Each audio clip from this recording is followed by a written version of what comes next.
ಎಲ್ಲರಿಗೂ ನಮಸ್ಕಾರ. ಎಲ್ಲ ಹೇಗಿದ್ದೀರಾ? ಇವತ್ತು ಐಶ್ವರ್ಯ ದೀಪ ಅಂದರೆ ಉಪ್ಪಿನ ದೀಪವನ್ನು 3 ಶುಕ್ರವಾರ ಕಾಲ ಈ ದೀಪ ಹಚ್ಚಿಟ್ಟರೆ ಹಣದ ಸಮಸ್ಯೆಯನ್ನು ಹತ್ತಿರನೂ ಸುಲಿಯುವುದಿಲ್ಲ. ಯಾರ ಮನೆಯಲ್ಲಿ ಹಣದ ಸಮಸ್ಯೆ, ಪತಿ ಪತ್ನಿ ನಡುವೆ ವಾದ ವಿವಾದ, ಮಕ್ಕಳ ವಿದ್ಯಾಭ್ಯಾಸದಲ್ಲಿ ಹಿನ್ನಡೆ, ಅತ್ತೆ ಸೊಸೆ ನಡುವೆ ಮನಸ್ತಾಪಗಳು ಇರುತ್ತವೆಯೋ ಅಂತಹ ಮನೆಯಲ್ಲಿ 3 ಶುಕ್ರವಾರ ಕಾಲ ಈ ಐಶ್ವರ್ಯ ದೀಪವನ್ನು ಹಚ್ಚಿಡಬೇಕು. 3 ಶುಕ್ರವಾರ ಕಾಲ ಐಶ್ವರ್ಯ ದೀಪ ಹಚ್ಚುವುದು ಹೇಗೆ? ಈ ದೀಪ ಹಚ್ಚುವುದರಿಂದ ಏನು ಪ್ರಯೋಜನ ಅನ್ನೋದರ ಬಗ್ಗೆ ನೋಡೋಣ. ಶುಕ್ರವಾರದ ದಿನವನ್ನು ವಾರದ ಇನ್ನಿತರ ದಿನಗಳಲ್ಲಿ ಪ್ರಮುಖವಾದ ದಿನವೆಂದು ಪರಿಗಣಿಸಲಾಗುತ್ತದೆ. ಈ ದಿನದ ಪೂಜೆ ಕೆಲಸಗಳು ನಮಗೆ ಹಣ, ಸಂಪತ್ತು, ಸಮೃದ್ಧಿಯನ್ನು ತರುತ್ತದೆ ಎನ್ನುವ ನಂಬಿಕೆಯೂ ಇದೆ. ಯಾವ ವ್ಯಕ್ತಿಯ ಮನೆಯಲ್ಲಿ ದಾರಿದ್ರ್ಯತೆ ತಾಂಡವವಾಡುತ್ತಿರುತ್ತದೆಯೋ, ಹಣಕಾಸಿನ ಸಮಸ್ಯೆಗಳಿರುತ್ತದೆಯೋ, ಸಾಲದ ಬಾಧೆಗಳಿರುತ್ತದೆಯೋ ಅಂಥವರು ಧನ ಪ್ರಾಪ್ತಿಗಾಗಿ 3 ಶುಕ್ರವಾರ ಕಾಲ ಈ ದೀಪಾರಾಧನೆಯನ್ನು ಮಾಡಬೇಕು. 3 ಶುಕ್ರವಾರ ಕಾಲ ಸಂಕಲ್ಪವನ್ನು ಮಾಡಿಕೊಂಡು ಶ್ರದ್ಧಾ ಭಕ್ತಿಯಿಂದ ಈ ದೀಪಗಳನ್ನು ಹಚ್ಚಿದರೆ ಜೀವನದ ಎಲ್ಲ ರೀತಿಯಾದ ಹಣಕಾಸಿನ ಸಮಸ್ಯೆಗಳು ದೂರವಾಗುತ್ತದೆ. ಮಹಿಳೆಯರನ್ನು ಲಕ್ಷ್ಮೀ ದೇವಿಯ ರೂಪವೆಂದು ಪರಿಗಣಿಸಲಾಗುತ್ತದೆ. ಹಾಗಾಗಿ ಶುಕ್ರವಾರದ ದಿನದಂದು ಮನೆಯ ಮಹಿಳೆಯರು ಮುಂಜಾನೆ ಬೇಗ ಎದ್ದು ತಲೆಯ ಸ್ನಾನ ಮಾಡಿಕೊಂಡು ಶುದ್ಧರಾಗಿ ಮನೆಯನ್ನು ಶುದ್ಧೀಕರಿಸಿಕೊಂಡು ಸೂರ್ಯೋದಯಕ್ಕೂ ಮುನ್ನ ಈ ದೀಪವನ್ನು ನೀವು ಮನೆಯಲ್ಲಿ ಹಚ್ಚಬೇಕು. ನೀವು ಈ ದೀಪವನ್ನು ಮುಂಜಾನೆ ಸಮಯದಲ್ಲೂ ಹಚ್ಚಬಹುದು ಅಥವಾ ಮುಸ್ಸಂಜೆ ಸಮಯದಲ್ಲೂ ಹಚ್ಚಬಹುದು ಅಥವಾ ದಿನದ 2 ಸಮಯದಲ್ಲೂ ಈ ದೀಪವನ್ನು ಹಚ್ಚಬಹುದು. ಈ ದೀಪವನ್ನು ಹಚ್ಚಲು ನೀವು 2-3 ದಿನಗಳ ಮುನ್ನವೇ ಸಿದ್ಧತೆಯನ್ನು ಮಾಡಿಕೊಳ್ಳಬೇಕು. ಮಾರುಕಟ್ಟೆಯಿಂದ ಒಂದು ಹಿತ್ತಾಳೆ ತಟ್ಟೆಯನ್ನು, 2 ಮಣ್ಣಿನ ದೀಪವನ್ನು ಮತ್ತು 1 ಮಣ್ಣಿನ ತಟ್ಟೆಯನ್ನು ತೆಗೆದುಕೊಂಡು ಬನ್ನಿ. ಈ 2 ದೀಪ ಮತ್ತು ತಟ್ಟೆಗಳನ್ನು ನೀರಿನಲ್ಲಿ ಚೆನ್ನಾಗಿ ತೊಳೆದು ದೀಪ ಮತ್ತು ತಟ್ಟೆ ಒಣಗಲು ಬಿಡಿ. ಅದರಲ್ಲಿ ಯಾವುದೇ ನೀರಿನ ಅಂಶ ಇರಬಾರದು.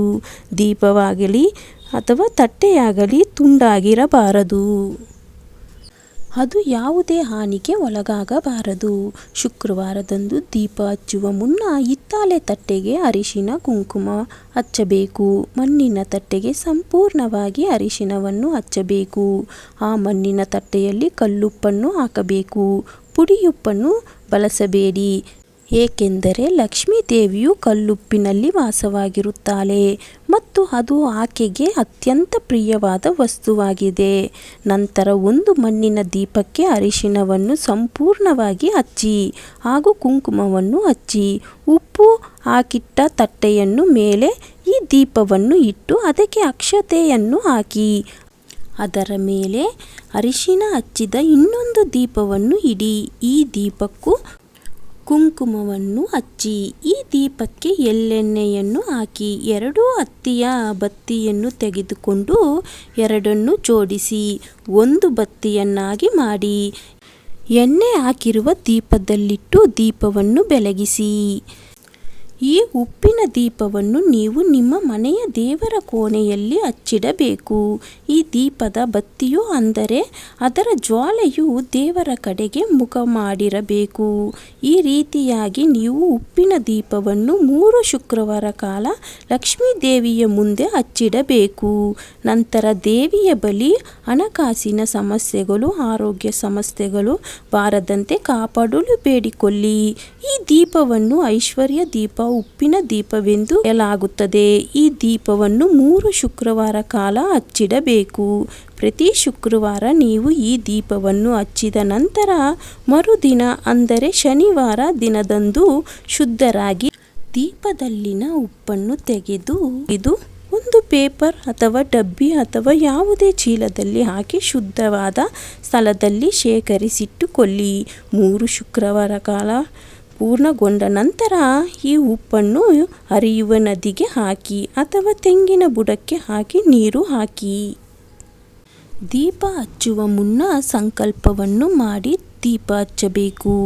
ಐಶ್ವರ್ಯ ದೀಪ ಹಚ್ಚಿದ ದಿನದಂದು ಮನೆಯಲ್ಲಿ ಮಾಂಸಾಹಾರ, ಮದ್ಯ, ಇನ್ನಿತರ ಆಹಾರಗಳ ಸೇವನೆ ಮಾಡಬಾರದು. ಈ ದೀಪವನ್ನು ನೀವು 3, 5 ಅಥವಾ 9 ವಾರಗಳವರೆಗೂ ಮಾಡಬಹುದು. ಆ ರಾಯರ ಆಶೀರ್ವಾದ ಸದಾ ನಿಮ್ಮ ಮೇಲೆ ಇರಲಿ. ಎಲ್ಲರಿಗೂ ನಮಸ್ಕಾರ.